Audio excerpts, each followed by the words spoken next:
Imagine a Soviet sky filled not with jets, but with floating giants. That was the dream in the 1930s, when airships became a strange obsession of the Soviet Union. The story begins in 1921, with a modest hydrogen balloon called Krasnaya Zvezda, the Red Star. Hardly more than an inflated bag with an engine, it marked the start of Soviet aviation beyond airplanes.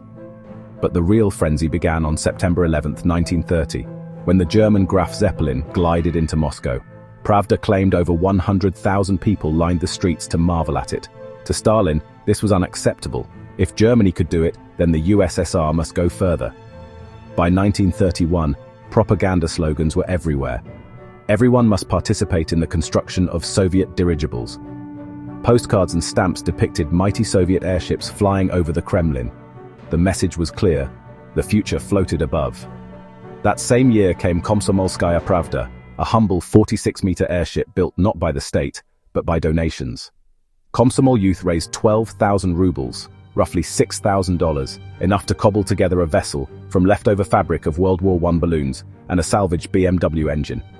It flew 55 missions, covering 3,500 kilometers. More a curiosity than a revolution. But it made headlines.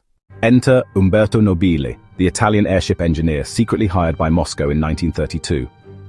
Nobile's designs, USSR V1 through V4, were technically advanced, but mostly used for parades and propaganda flights.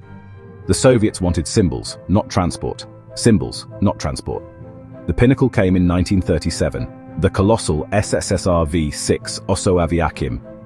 At 104 meters long, it was the pride of Dirizablestroy, the state airship factory. In October, it set a world record, staying airborne for 130 hours and 27 minutes, surpassing even the Graf Zeppelin. Pravda celebrated it as proof of Soviet superiority, but the celebration was brittle against weather and reality. In February 1938, on a mission to Murmansk, the V6 hit snow, fog, and freezing winds. Believing they were too low, the captain ordered more altitude. When visibility cleared, the crew saw it: a hillside, dead ahead.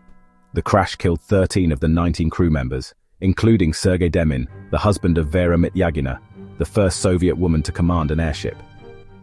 The tragedy dominated the Soviet press. The dream deflated instantly. By 1940, the entire Soviet airship program was scrapped. Hangars were dismantled, equipment melted down, and the last passenger craft, the Patriot, was quietly retired by 1950. Yet their legacy is tragic. More than a decade of effort, millions of rubles and lives lost, all for ships that never truly served their people. In the end, the airships of the USSR were never about efficiency. They were floating propaganda, meant to show socialism rising higher than capitalism. The Soviet dream of an airship empire began with hope, floated on propaganda, and crashed, quite literally, into the ground.